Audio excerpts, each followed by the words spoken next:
But I think you two have done podcasts, so it's fine. You know the drill. We also expect you to bring your own whistle if you happen to get heated about something. No, just kidding. Rachel's whistle's name is Tabitha, so. Yeah. There's a lot of whistles in Rachel's voice. You know her thing because a lot of beeps of whistles. That's fine. We just love her so much. It doesn't matter. Yeah. Wow. All right. I say we just go for it. Start. I say 2. Okay. Hello and welcome to Table for 5 with no reservations. Take a seat at the table for a fresh, sweet, salty, tart, and pleasantly bitter conversation. Thank you for taking a seat at the table. Tonight, we are starting our Back to School series, and we thought it would be great to start with a couple guests. Tonight, we have Kirby Morgan and Amanda DeLuca, Master IEP coaches. They're going to talk to us about IEP stuff. Also with me, I have Jamie. Hello. Jen. Hello. Rachel. Hey, everybody. Kim. Hello.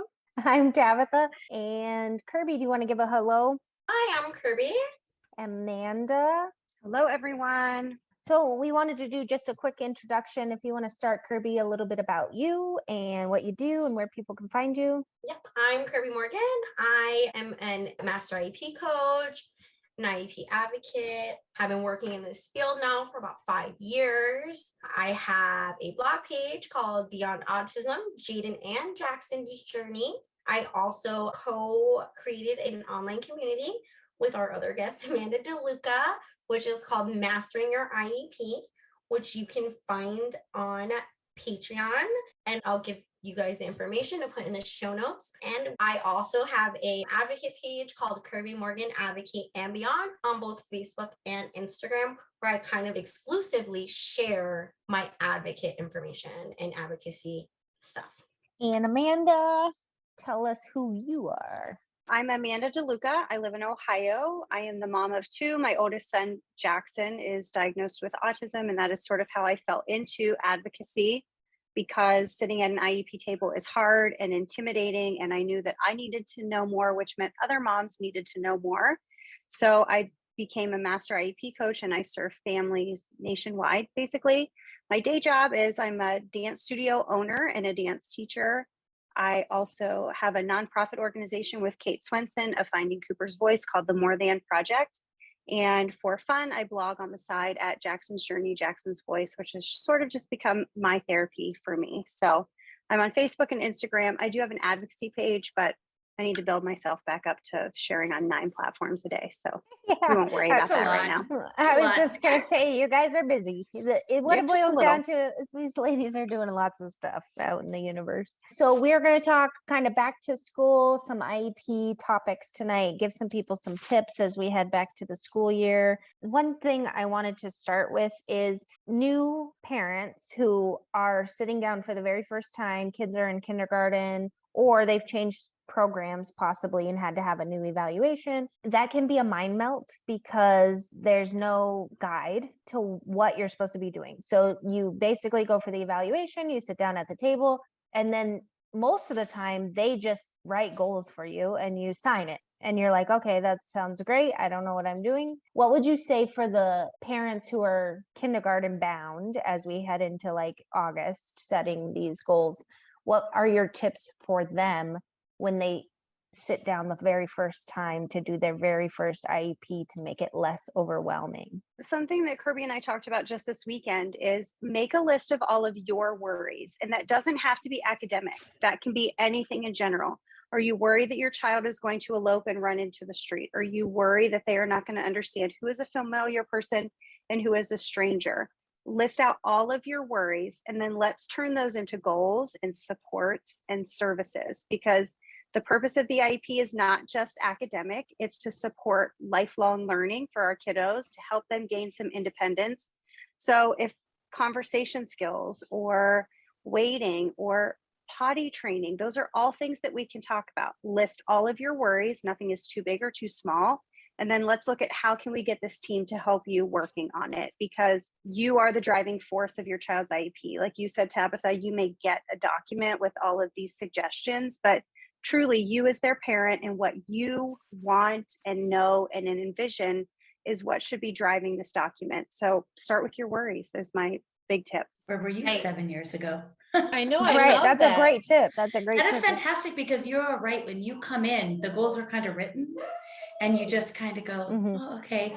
And I know for me, really wasn't about academics. It was keeping her safe, keeping her in the building, all of those kind of things. And I felt sort of going into kindergarten that I was treading this sort of like I didn't have the right to ask for her safety. You know, it was a really odd sort of my first IEP. I had no idea. They just presented it to me and that was it. Sign here, please. Okay, like you just don't know. Yeah. Yeah. One thing our coach said this weekend is, you're an adult, you can ask for whatever you want. And I'm like, oh, you're Hey, right. girl. Yeah. But I'm scared to ask for whatever I want. You guys should put that on a t-shirt. That's a great t-shirt slogan. That's a great t-shirt. And I think parents also, I know for myself going into kindergarten with a daughter with special needs, it was my first rodeo. And I had no idea. And I treaded very lightly. I didn't want to offend anyone. I didn't want to ask for too much. I didn't know. And so I was very scared going into this initial IEP for her kindergarten year because I just didn't know. I think that's everyone's situation. We don't know. One thing me and Amanda always like to stress to our parents is that you're the member of the IEP team that is never changing. You will get new teachers, you will get new therapists, you will get new admins, you will change schools, but you are going to be at that table every meeting and you are the expert on your child. So owning your seat, as hard as it is, especially when you walk into a room of professionals around a table, and it's intimidating. It's an intimidating situation. It's so important that you really try to align your goals for at home to the IEP, because our kids aren't going to be successful unless they learn how to learn. And I don't think you can just walk into kindergarten and just be like, okay, now you learn, when you can't even sit down. Like my son was climbing up the shelves to find the puzzle that the teacher hid. So he had to learn, he couldn't do that. And it's a lot of those kinds of things that should be considered in preschool, kindergarten IEPs. Well, and I feel like a lot of times the first IEP is broad strokes, right? So it's like blanket goals for maybe every kid that walks into kindergarten, not really tailored down to like your specific needs, because some kids might need more social interaction and work with that, or like you said, sitting down, safety, eloping. There's a fear when you're sitting down at that table that you can't really ask questions. Like, do you guys have safety procedures in place? Like, what are the locks in the classroom? Can I take a tour? What does your programming look like? And you don't have to resolve everything in one sitting. That's the other thing, is like, I think there's a lot of pressure because they're probably doing 400 IEPs before school starts to get things narrowed down in like a minute. But it's okay to say like, I need a break, or can we come back next week, or I need more information, all of those things to empower yourself, because school is the number one most challenging thing for me as a parent of a child with a disability. It has been my times I felt the absolute worst about not doing the right thing, not making the right choices, and completely, utterly overwhelmed. And I am a person who generally can ask questions. And I was like, get me out of here. Like, I don't know, give me whatever you want me to sign. I got to leave. So I think some of those things, which is like something that I think both of you talk about. Do you want to talk a little bit about like this person-centered approach to an IEP and what that looks like for not only your kiddo, but for parents too? Like, well, I will say real quick before Amanda and Kirby speak, is one of the things you ladies both talk about is you don't have to sign it there. And I was like, and I took that 7 years in, like, I don't have to sign this right now. And I did not know I did not have to sign that in that moment, because they do hand you that piece of paper and they tell you to sign there. So thanks, Tabs, ladies. It's not like, would you like to sign today? Or this is available today or tomorrow. And Tabitha, as we move forward for the person focus, something to keep in mind is, if this is a broad stroke approach and you're like, this is all I can handle right now, let's talk about an action step then. Let's sit with this for a little bit. Let's collect some data. Let's meet again in 6 weeks and look at where they're at. Everyone's got their feet wet. Everyone's a little more comfortable in their classroom. The honeymoon phase is over, because let's be honest, that's a real thing with our kids in schools and therapy. The honeymoon phase is over. So let's look at where we're at, because we may need to amend the IEP, which you can do without a full team meeting, without everybody sitting down at the table, without rewriting the whole document. Let's make some amendments because we need to really hone in on safety. We need to really hone in on those independent life skills instead of just this overall. So it's okay to get your IEP started. Then let's work on an action plan on what is more person focused. We have some data now. We can see where their struggles are. We can see what's really motivating them to work. We can see what's really reinforcing. Let's sit down, collect all our data, talk about it together, and let's sort of shift our focus, like you said. So it's not just this big blanket statement, because there are a lot of common goals and common accommodations. That doesn't work for everybody. We've been working on handwriting for 4 years. Jackson's never going to be able to love that activity. It's not ever going to be legible. We're switching to typing because there's so much that he has that he just can't get out because he's stuck to a paper and pencil. So the team, we've honed in on it, and now we can text, we can email. That's a life skill. That's a way to communicate. We do it all the time. They're letting us shift and focus because we've talked as a team about data and decisions and keeping him motivated at school. So, and quite frankly, Amanda, who writes anymore? I mean, everything is text or email or whatever it might be. So yeah, that's a great shift, actually. And right. And like Amanda's son is significantly younger than Jayden. And we just yanked handwriting out of his IEP because he loves now, after distance learning is not gone, we've reintroduced the computer and those things. Like right now, he's in the other room carrying around his keyboard that goes with his Chromebook, playing with the letters because he loves letters. So that's really motivating, where he can write his name. It's just each letter is 12 inches big. So it takes 6 does the same thing. paper to write Jayden. Yeah. Well, and I Yeah. think that's a good point too for IEPs. We talk about the struggles, or we talk about what we need to focus on for goals, but also you can add in their strengths in order to accomplish those goals. So like for my son, he loves dinosaurs and he hates letter, or doesn't hate letters. He's not interested in learning letters, should I say.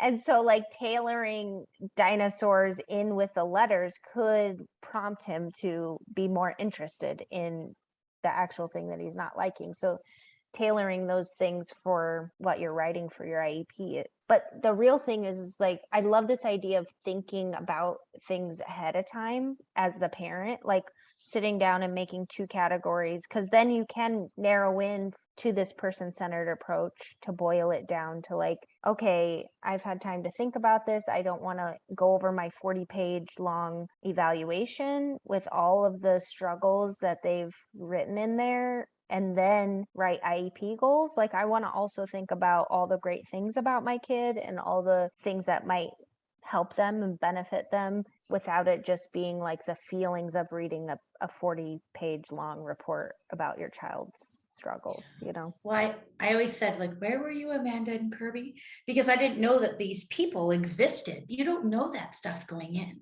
Right. I mean, you are at the mercy of the school, and you are at the mercy of your heart Mhm. and those feelings that you have. I remember distinctively going into the very first IEP. It was an introduction to kindergarten with my special needs daughter, and I was in a room full of special needs parents sobbing, and there was no guidelines for anyone. It was like, here's what you do, here's what you're going to get, and this is what you need to sign. And there was no kind of fluctuation in that initial IEP. And for people that going into this, for our listeners, and we're going to put in where you can find these ladies, I think it is essential to have that backup support, because they know what you can ask for and kind of what you can't, you know, and what's realistic, really. I guess not that you I think can't. it comes down to phrasing too. Yes. Saying like Yes. Celie would really prefer to have a mermaid classroom is different than my kid is only going to take you seriously in regards to these months if there's something to help her focus on them. Here's 12 mermaid stickers. Please get after it. Phrasing, right? Yeah. Not that you get after it in the IEP. The other thing that I think the girls taught me, Kirby and Amanda, that I value so much is I thought that I knew an IEP was a moving document, like you could adjust the sales and whatever, but that kindergarten IEP where Tab said it just felt so blanket, I felt was our starting off point, and that we could only cross off one of those things when we accomplished it their way, and or we could only have one thing to go in there. Well, neither of those things are true. And we can just shred that blanket like a master IEP would, coach would, and start over. And who knew? Who knew? I mean, I just think it's incredible. We're so used to making amendments out of the gate, like tweak this one little thing and we'll be delighted that you're helping our family, because we only ever get really one tweak at a time. But school is not that. You know, they need to meet her where she is, and frankly, our family and everything else that we have going on, right? Well, Right, and I one change at a time isn't practical when our kids change by the minute, by the Mhm. hour. I mean, Mhm. my goodness. Yeah. And I think the school districts bank on the fact that a lot of people don't know. You go in, you don't even know what an IEP is. Mhm. They're telling you, oh, we're going to give her speech once a week. We're going to give her OT this amount of time. Like, you're not realizing, like, you could be like, oh, wait, I don't think that's enough. Like, you don't know, especially in the beginning. And I think that they've really taken advantage, not saying every school system, but I think a lot of them just take advantage of the fact that you don't know. You know, everything is so new and you're so overwhelmed with everything that you're just like, you don't realize they give you that little paper that tells you what your rights are, but it doesn't really explain what your rights It are. also doesn't tell you that there's a room full of earmuffs in the classroom, or that certain helps are just an ask away. You know, you just don't know. Well, and I I think think too, to give credit to special ed teachers, this happened with Jesse. His special ed teacher's great, and our meetings always go really well and stuff because me and my husband know all these things thanks to like Amanda and Kirby, and also just we talk a lot. And like we asked for a school tour, and this is like all this happened first during COVID. So it was kind of like a weird time to be asking for this stuff, but we're always on top of things, asking this, communicating. And they're like, you are so on top of it. Other parents aren't like this, blah, blah. And I was like, well, have you ever told those parents that they could ask these things? Because I could have just come in here and just gone with the flow, especially when it came to school tour thing. They're like, oh, no one ever asked for that. And I'm like, well, why don't you offer it then? And then Yeah. they're like, oh, like they just, I mean, I get it. They're busy and they have so many kids, but sometimes it's just, you can let them know that they can be more involved and know what's going on. Like you said, Jamie, I didn't know that I could ask. I mean, I paid a behavioral interventionist $1,800 to come in and evaluate my daughter for half a day. They were binding her feet to the chair because they didn't want her to interrupt the class. She's freaking autistic. And they said where they sat her was behind the play area that the kids got to break in, and they made Kaya sit in a chair with her feet bound. I'm not exaggerating. I have it in writing. Her feet were bound to the chair. And so it was all of these things. And she's like, you are allowed to demand this does not happen. And I was so scared to ruffle any feathers in kindergarten, because I just didn't know that these people, Kaya was nonverbal. She had not spoken a word yet. And they had my daughter. And I was worried because they had her in their care all day. And I didn't know what I was allowed to ask and what I wasn't allowed to ask. I had no idea what I was, as a parent, entitled to ask for her. Terrifying. Yeah. I mean, I think that's why I have so many strong feelings when I walk into an IEP meeting, because it's like so much could happen here. And a lot of times public school, because we're used to being in therapy centers where it's regulated by HIPAA and all kinds of other regulations. And there's very specific rules on how you have to communicate with parents and what information you have to provide. And I think we go from that environment where it's kind of an open door into public school where it's highly regulated on your contact, what you can do. You know, it feels significantly more after COVID that you can't be part of the classroom environment or know what's happening. The details are very narrowed in, unlike, you know, a therapy center or whatever. I wanted to kind of shift from that point to what advice would you give a parent who is heading into this upcoming school year and had a bad experience prior? Because I think that would be very, very hard, and just a fresh start with new teachers, new providers. Well, I can discuss this very personally because last year, in April, Jayden had an incident at school after several incidents, and I decided that school was no longer serving his needs and it was no longer the appropriate placement for him. And I had to pull him out of the school, which was really hard for me because I did like his teacher. I liked the aides in the classroom. I do believe they were truly trying to do their best. However, Jayden just needed more, and he needed to be somewhere where there wasn't going to be I'm sorry, his one-to-one was attending to the peer and that happened and he got into a dangerous situation. That was something I couldn't let continue to happen. So I had to work very diligently and collaboratively, which it was very, very hard for me after all the incidents that happened leading up to me taking him out of the school. Because as a Master IEP coach and advocate, I really stress collaboration and working through the issues versus yank your kid and get an attorney and file due process, because I hate due process. Due process, then you're talking about laws, you're talking about it's not so much about the person. It's not person-centered anymore. It's more like a judge or a mediator determining what, how they can meet in the middle and what would be the best outcome. So I did work through it. Jayden will be entering middle school in a different placement. He has a lot of support going into the classroom, and I am going to trust, which is so hard. I have in his IEP daily collaborative communication with teachers and staff. I have a whole transition plan for him to meet his team before he enters that school for at least 5 different times, so that when I drop him off, he knows where he's going.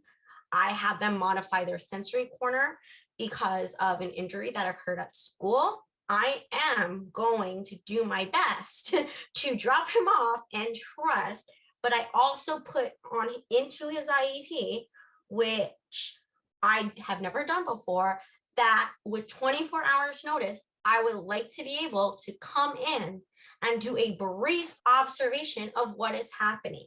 And the only way I can sleep at night is to be able to go in there and see that all these things that they have promised and we have worked through from April to June is going to really happen when he shows up in August. Because it's very easy for them to promise XYZ is going to be there. He's going to have all these supports, but I'm going to need to see that, because although I am an advocate and although I work collaboratively, I'm still his mom. And I still need to be able to trust these people I'm dropping my son off to every single day. Kirby, you talked about communication, and that's so important, but don't just say daily communication.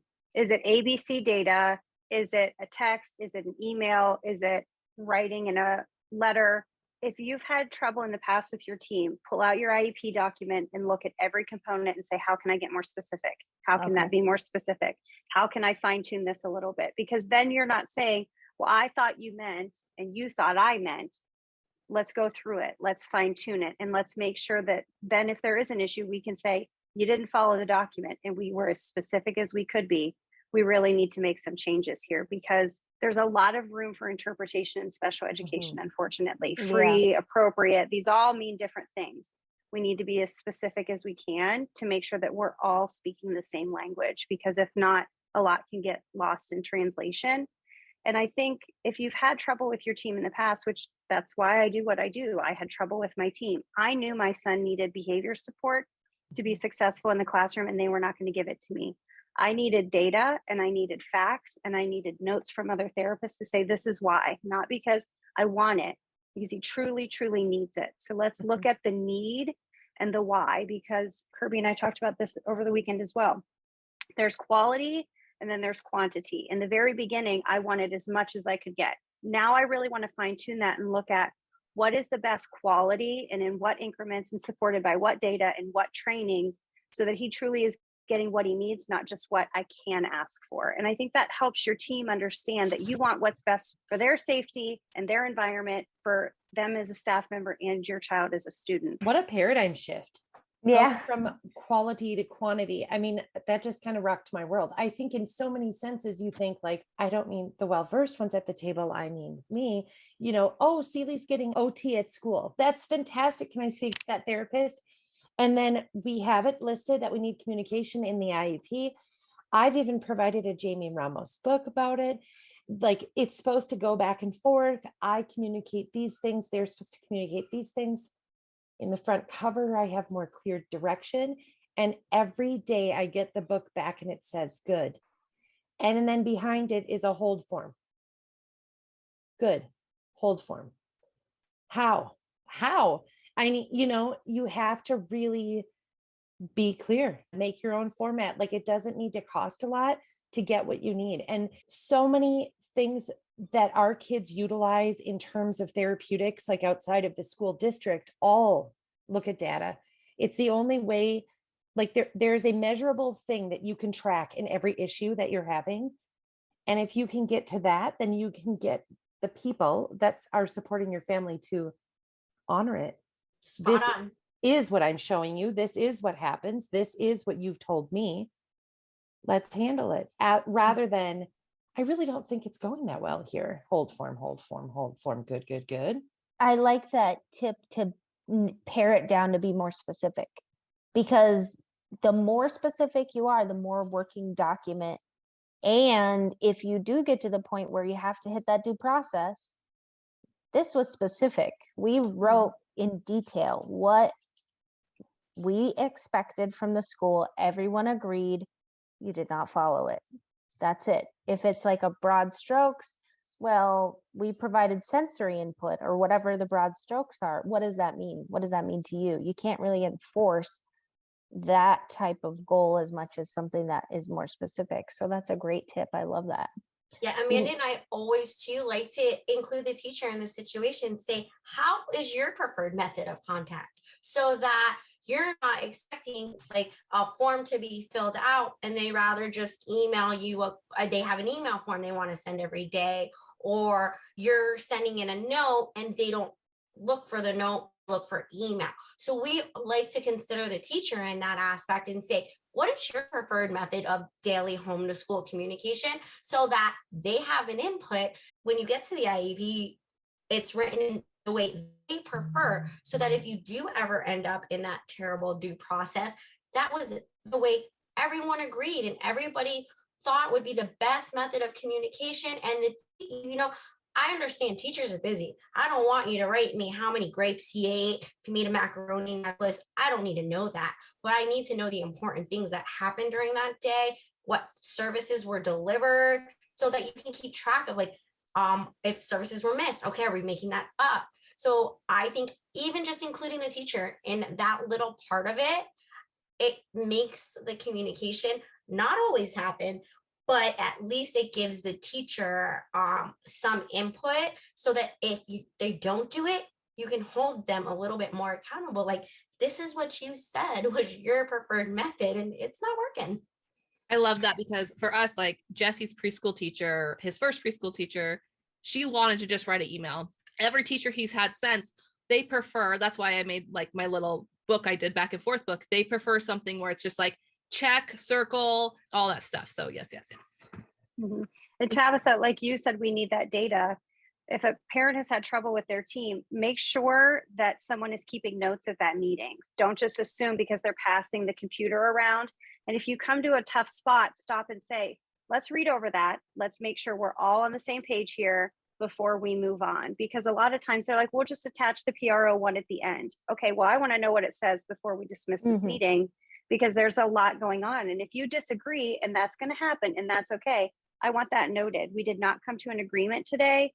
We're going to all take a few days. We're going to collect some data and we're going to come back on Tuesday, the 12th of whatever, not we're just going to come back. So it's a nice way to stop and regroup and pause at the table. Like you said, some people need a break. Then let's read through these notes. Let's make sure everybody's on the same page. It says what we think it says, and then we can move on. So, and I think for parents, it is so hard to sit in an IEP meeting and see in writing all the things your kid cannot do, all of the goals your kids are not meeting. I mean, that is so hard on a parent's heart. And that I did not know you could not sign that paper right then and there.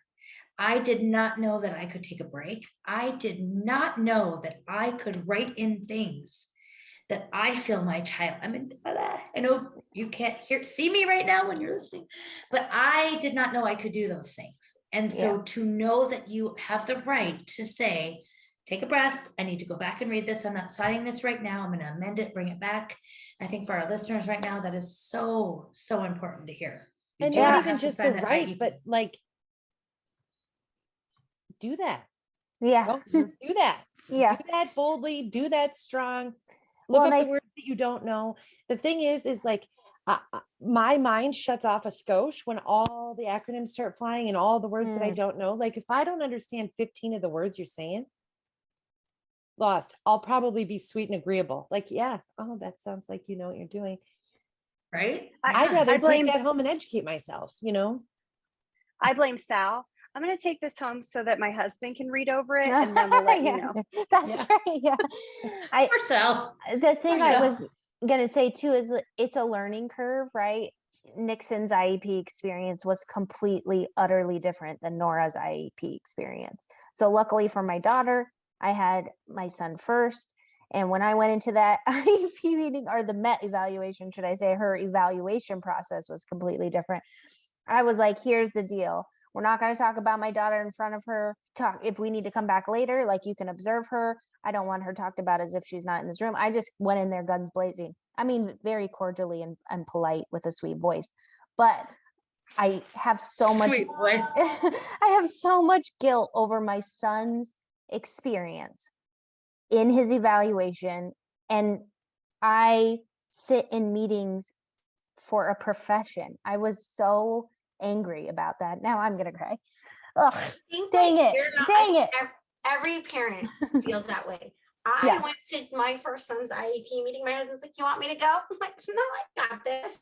I read about an IEP. It's a legal document. I was in law school for 2.5 years. This will be fine. Like, I got this. Then I got there and there's all these people and I'm like, what is happening? Like, and the teacher, I was completely intimidated. The teacher was reading the evaluations and I knew in my gut, they didn't match my son. They were, by the end of the year, he's going to be able to tell us if his head hurts or if his like stomach hurts. And I knew that wasn't where he was at and they're in La La Land, but I wanted to be in La La Land. I wanted my son to be able to communicate with me. And I was completely blindsided by the experience. And then letting him go into the classroom and getting calls every single day like, hey, Jayden's climbing and throwing all this stuff out of the cabinet. I didn't even know I can say, well, can you put cabinet locks? Why don't you have a lock on your cabinet? And why doesn't he have a one-to-one to stop him from climbing?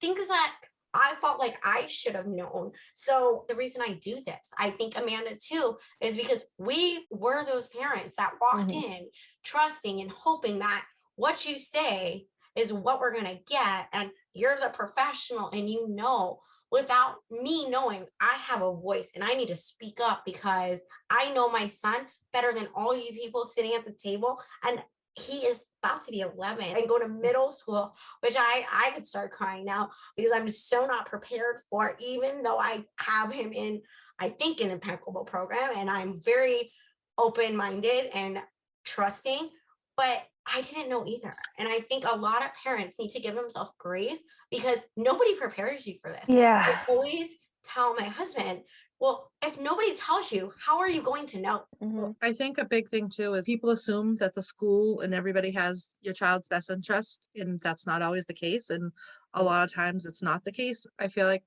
teachers, yes, often do have the child's best interests, but they're not going to speak up always in front of the administration if they know the administration doesn't want them to.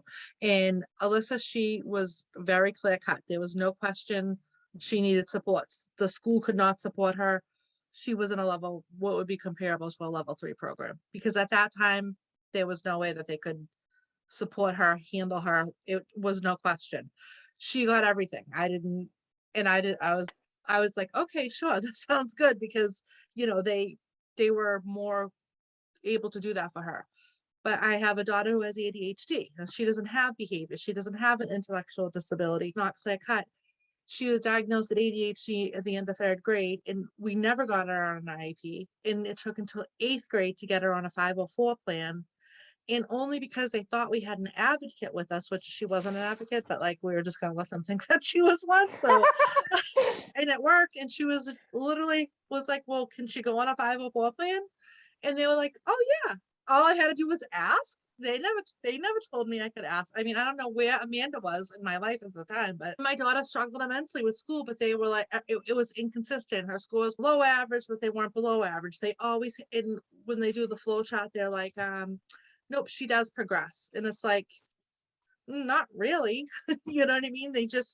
and I didn't know. I didn't know if they said no, you could fight it. Like, you know, you go in there trusting these people, and in this administration at that time, they didn't have her best interest. They were not wanting to have IEPs. They put her on a general education plan, which the district did away with because they had these lists of accommodations that any child could get. So you wouldn't have to be on an IEP for that, which it does make sense in certain situations. But my daughter, out of 30 check boxes, had 25 out of the 30 checked off. Oh my gosh. So that's like not what those plans are made for. Obviously, if you need 25 out of 30, then you need some services. But they kind of, I didn't know that you could, you know, I didn't know that you could fight them. And my experience with Alyssa was so easy with her behaviors. All her stuff is just so, such a different level that it was, of course she needed speech. Of course she needed, her ratio was 1 teacher to 2 children. Like she had all those things. That classroom when that program was set up for it. With Lexi, she struggled, and like, I think she just learned to like fake it. So then, you know, they're going, oh, she just doesn't want to do her homework, or she just, and it's like, no, because she's not jumping off the tables. They're not, you know, it was a very hard experience because as a mother, I felt like I was failing her because I thought we went to an outside psychologist. They had pages of recommendations and they were like, no, she doesn't need these. And I didn't know. Nobody really like opens their wing and lets you be under there to like teach you and guide you the way through. It's not like, oh, hey, kindergarten parents, we're going to pair you with a 3rd grader badass mom and a 5th grader badass dad. And, you know, you guys can teach each other the thing. It's Well, they don't want you to so know. isolated, right? The hard part for me comes down so much to budgets and this availability and this like short staffing issue that all of us have to take care of. It's gotten pretty complicated. We right now, Celie's in a foster care placement. She goes to ABA 3 days a week because of staffing, but she's recommended to be there 5. We just moved into a new school district, which in theory could resolve a lot of the things that we had struggled with before, but it's just like starting again. You just feel at the mercy of so much interpretation, so much. Like if I say the wrong thing about transportation, we're starting with Celie going on the bus versus if I say the right thing about transportation, Celie has her own vehicle to get from the school to the level 4 school. You know, like it just feels like so much pressure and each of your words get response or like the halt thrown up. So something, Rachel, that I think is helpful for parents, and Kim, like you said, it feels like they are just cranking these IEPs out because they all fall into these habits, and it's not the policy and it's not data driven and it's not what IDEA says. It's habits that they're copy and paste 90 minutes of speech at a small group setting. And let's just keep cranking this out until the one mom says, small group doesn't work for me. They need 1-to-1. Or, well, if we're checking 25 boxes, did 26 mean then we got services? Like where was the yes category here? So I think really talking to them and being like, well, let's look at what your policy is. And then they're like, well, she knows what she's talking about. She's the mom. So now we need to put our A game on because she's going to ask us questions and she's going to really dig in because not every parent wants to. I mean, I know students who their school sends the IEP home, the parents sign it and they send it back in an envelope. And I'm like, you trust them that much? Like, I envy your ability to do that because I'm high strung 9 days a week. Me too. So, me too. Welcome to the table. Have we said that yet? It's a high strung 9 days We're a week. filled with Your butts to be anxiety here. over here. Yeah. Right. So I think just starting with that, well, let's look at your transportation policies. Let's look at all of the options so that they're like, well, yeah, we need to serve it up on a silver platter because she wants to look at all the options before she decides. It's uncomfortable. It's uncomfortable to do that, but you have to just know that if, like Kim said, if you're not asking, they're not going to give it to you. Yeah. Sadly, it's the world we live in. Yeah, and I think Amanda and I have both been asked at our child's IEP meetings, how do you know that? How do you know about that? Well, because I do. And once you say that, there are red flags and they like, you see the eyes get really big and then everyone's like, oh, I don't know if I can say that. Oh, whistle. Oh, whistle. Rachel, handle that whistle. Right? Everyone's oh whistle. goes off and they're like in a different, all of a sudden you see things shift. You see their answers change, the way they talk to you change. And it's when I saw that in real time for the first time, that's the whole reason I do this.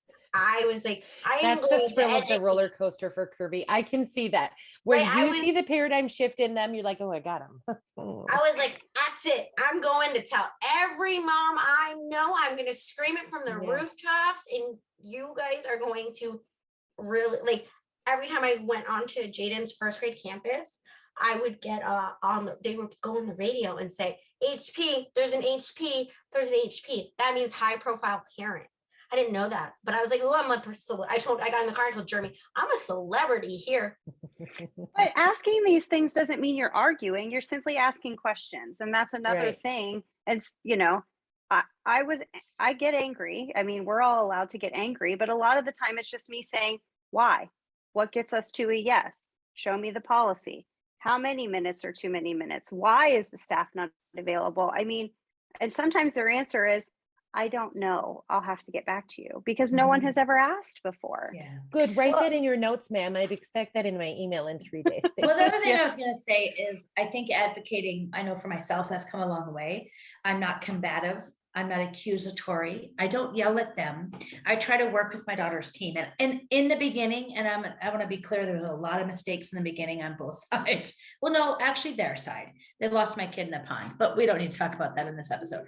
But I didn't know what I could ask. And so instead of asking in nice ways, I was combative. And I thought, you know, that was the way. That is not the way to advocate. That is not the way to work with your child's team. And I think Amanda and Kirby, you can both. I know. I work with her team now. We are very collaborative.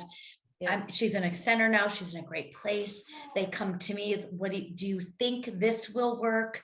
And I've sent Kirby and Amanda her IEP goals kind of through the year, because we had a lot of questionable things. And then at the end, they're like, oh, look at that. You know, it was like, but it was a sort of team effort, and I respected the process, but I also had a voice without being combative, if that makes sense, right? Yeah. I keep taking notes because there's just so much to talk about. But I want to wrap up with, and we need to have you guys back because there's just so many things to hit on this IEP stuff. The thing that we've all been talking about is like, what are your tips to empower a parent to say no? Because like for me, I was asked by a school psychologist to provide all of my son's therapy notes. And immediately I said, no, I'm not doing that. You don't need a deep dive into all of his therapy notes to do his MET evaluation. And they were taken back by it because I was like, no, we're not doing that. If you need specific information, I can get a letter from the therapist, or I can provide a specific page if you're looking to tailor in his IEP goals based on, you know, what's written on a certain page. And I know that because I am an attorney. And I don't have a problem at this point in time saying we're not doing that. But I think most parents go in and feel pressured. And I felt pressured in that situation because of the reaction I got when I said no. I was like, yeah, no, still no. I was taken back by the energy shift, which you're pinged at a lot in our lives. We feel things underneath the surface that aren't actually said out loud. What would be your tips to empower parents to find their no, or even just like empower them to say, give me a minute, or I need to step out of the room, or take a breath. This is too much, you know, whatever the language is. What would you say for that? So for me, I always reach out to the team ahead of the meeting and say, here is my parent input statement. And that gives you the lead on the document in the meeting. So that's writing down all of those worries, taking the letter from your therapist and them giving you their best tips and tricks on what does work, what interests him and what doesn't, putting that in there. What are goals for your family, what you will not tolerate, because I put that in there. He cannot have a staff member who misses a ton of school. Sorry, but we don't miss a ton of school, and he is an eloper and he has to have a one-to-one. So he needs someone who is consistent and on time and there. I will not have a yelling teacher, and because I've had them, I've seen them. He needs someone who can stay calm and neutral in their classroom and still command the room, but it's not by them yelling and raising their voice and all of those things. And all of that is in our parent input statement. And I send that about 2 weeks before our meeting and say, when you're ready to send a draft document, no less than 5 days before the meeting, I would like a copy of that so that I can come to the table with equal amounts of information. And then I take that and I write down my notes so that when I do have questions, I'm reading from a script. I'm not thinking on the fly. And it's a lot easier to point at something that you have written down and make your Sal read it, or you read it, or say, I think I had a question about that, instead of just trying to keep up with this information. And if your team says, we can't give you a draft for 900 ridiculous reasons, okay, then we'll just have to reschedule. And you can say that in an email. Here are the 3 times that work best for me. Let me know when you're ready. It does feel like you're not being a team player, but neither are they, because sending a draft is common courtesy, and sending you the same amount of information is required in most states, not all. So you have to take your role at the table seriously, because you are important and you do know your child best. And yes, they're the professionals, but so are you. And your mom gut is never wrong. So if something doesn't feel right, or there's something that's not addressed, talk about that. It can be in an email, it can be in the letter you send to them, or it can be on a piece of paper you slide to somebody else to say at the meeting. I mean, Yeah. What about you, Kirby? My advice would be, and this is my favorite little tidbit I give all the time, is own that seat.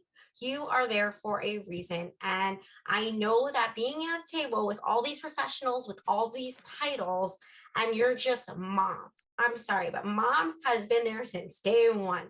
Mom is up in the middle of the night.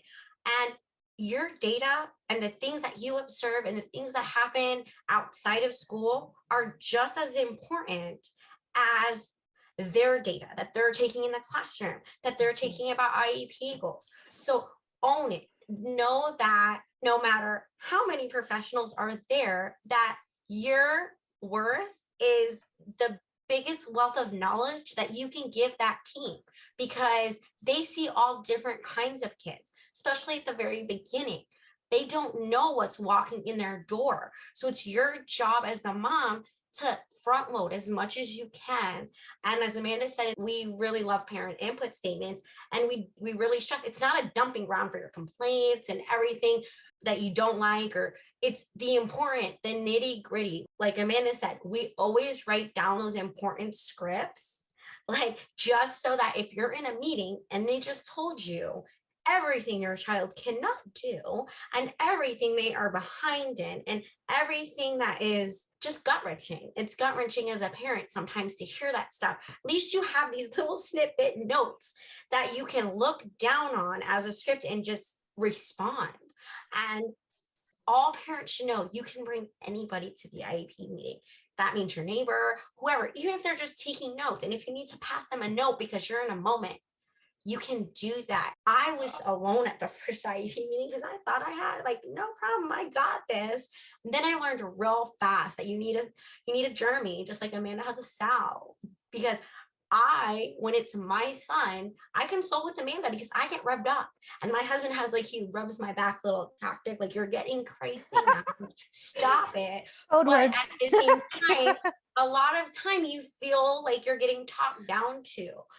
And because you don't have some official title behind your name, like SLP, or that applies to the school district, where mom is enough. Mom of this child, you're an expert, and own your seat. I will say that I got very fortunate. Kaya's SLP sat in on my second IEP meeting because I got railroaded, and she really went out of her bounds to stand up for me. But Kaya's occupational therapist, who we've worked with we interviewed Chelsea on a podcast. She knows Kaya inside and out. She did a get to know Kaya binder, and she let them know when she's doing this vocal stim, this is why. When she's doing this sound, this is why. When she's doing this. And she literally handed them a gift of, here is Kaya done. You need to understand that when she's in this state or this state. So that is kind of ties into exactly what both of you said. I had that backup person. I'm still looking for a husband. So remember, table for 5 at gmail.com. Yes. we're still accepting entries. But I had her SLP and her. I don't know if we occupational- want to say entries. Do you want to say entries? No, probably not entries. Yeah, that's not good because we don't need to full shizzle this. And that's for a whole other podcast. That will come out later. On the table. Another podcast. The My details. dating catastrophes. But it was literally a binder that Chelsea gave her new team to get to know Kaya. And I was like, thank you. Because it just really kind of jump-started them to understand all of the things that could be happening and why they I were love happening. that too, that binder, because it Yeah. not only brought the struggle, but it brought the solution. And that's Yes. what I try and bring when I'm meeting with a team member. I feel like, hey girl, my Hellcat's gonna run this place if you don't blah blah blah. And like you have to let people know. And like, Mr. Principal, you might want to put a cup on, Mr. Principal. Like we're aggressive. Well, And railroad is such a good word that Yeah. Jen just used, because it's literally, I think, what can happen when you're by yourself, because they will just keep going over and over to get what they want. And then you're kind of like sitting there. They're not there for you. They have their own agenda. And I know that sounds harsh and it sounds terrible, but like they have a job. This person is the liaison for the school. Her job is to save the school money. Her job is not to support your child. The teachers work under these people, so they will go to bat for your child, but only to a certain point. So it is, you can literally get railroaded over. Like this happened to us where they tried to bring Alyssa back into the district at age 18 after she had been in level 3 since she was 3 years old. And it wasn't an appropriate setting for her. And I knew that. And they kept literally railroading me. They were like, oh, she's got to come back to the school district, and they had a general ed classroom, which isn't appropriate for her. Like she's nonverbal. Like these kids they're doing schoolwork. She doesn't do schoolwork. Like she can't sit there and silently read. I was like, well, how do they do the cafeteria? They go to the cafeteria independently. I'm like, absolutely not. A high school cafeteria? No way. And the teacher actually did stick up for, I think she was sticking up for herself because she knew that Alyssa would be a hard fit in her classroom. She didn't belong in there. And they were like, well, we can give her an aid. Why would you give her an aid when she has everything she needs where she is now? And only really my anxiety and fear of her being somewhere that is what got me to speak up. I left this meeting crying because I was like, they're not going to let me do it. I didn't know that I could just say no. I did not have that knowledge that I had that power. We stopped on the way home. I was going back to work and my husband's like, let's just go grab something to eat. And as we walk into the sub shop, I see 2 special needs girls. And I was like, wow, they look familiar. And I'm like, I think they were in that classroom, because we did get to go and see the classroom and they were by themselves. And then I saw the teacher come in 10 minutes later. She had gone to the grocery store that was in the same plaza, and these 2 girls were alone in the sub shop. Hell no. No. I go, this now, you put me in a different mode, because there's no way, just the fact that could happen without me knowing, it is saying that it's inappropriate for her. And I called them up and I was like, there's no way. And they said, oh, I don't care who they had permission from. That's putting those children in a vulnerable situation. It's a very busy, it's like a plaza, like a sub shop, a CVS, a Stop and Shop. They could come out. There's just no way that that's not appropriate for Alyssa. I had her fight them for 2 years. And finally, one person said to me, she pulled me aside. She was from the developmental disability. She came into the meeting because of the fact that Alyssa would be transitioning. And she was like, you can say no. And I was like, well, why are you in 2 years? I've been fighting with these people and nobody told me that I could say no. I'm saying no. It's no. But people don't know that. And they make you feel like you can't say no. They were pushing so hard. They want her back in the district because it would save them a lot of money if she was in the district. But it wasn't an appropriate placement for her. It's just really hard to wrap your head around the fact that people are not doing what's in the best interest for your child. I feel like you feel like they are. It seems like they are sometimes, but they're not always doing that. It's such a scary world, Kim. I totally hear you. And the teachers, they are only able to do what they can. I had Jayden's teacher. One day I was picking him up and she had a sticky note. I didn't know what she was passing me. I know she's giving me a legal contraband. I had no idea, but she put a sticky note in my hand and passed him on to me and was like, Google that. It said Google and the name of the assessment I needed for him to get a one-on-one, and because her hands were tied and she needed that support in the classroom. And it was like, she was the one that was like propelling me to obviously do this. It was amazing because she left that year, and I could tell she left because her hands were cuffed. And it's sad, but there are so many different layers of special education, from funding to state money, where Jayden is valuable. Why? Because California has a really great program called Medi-Cal, and they pay the schools a lot of money. So Jayden to them is valuable. So we are doing our last option, doing at the school before we move to a non-public school due to his incidents. But they want to keep him there with every ounce of their being because of the funding aspect that he brings in. And everyone needs a Kirby and Amanda, which we're going to link all of their stuff to. Thank you guys. Yes, thank you for joining us. I'm part of their Patreon. Thank you. Yes, that. It's wonderful. The tips you guys put in there, I love it. I love being a part of it. So thank you for doing it. Everyone needs to join it. It's fantastic. So we're going to link it in the descriptions. And by we, I mean Tabitha. And things that Kirby and Amanda can help you with. If you need someone to advocate for you, they can help you through that process. If you want just general information, join their Patreon, and they have tips and they do videos and all kinds of stuff. Also a book. It's called IEP 101, and it is on Amazon. However, if you join Patreon, you get the book for the same price that you would purchase it at Amazon, because our goal is really to teach and empower as many parents that we can with as much information as we can. And realistically, we are only 2 moms doing the best we can, but wanting to scream off the rooftops.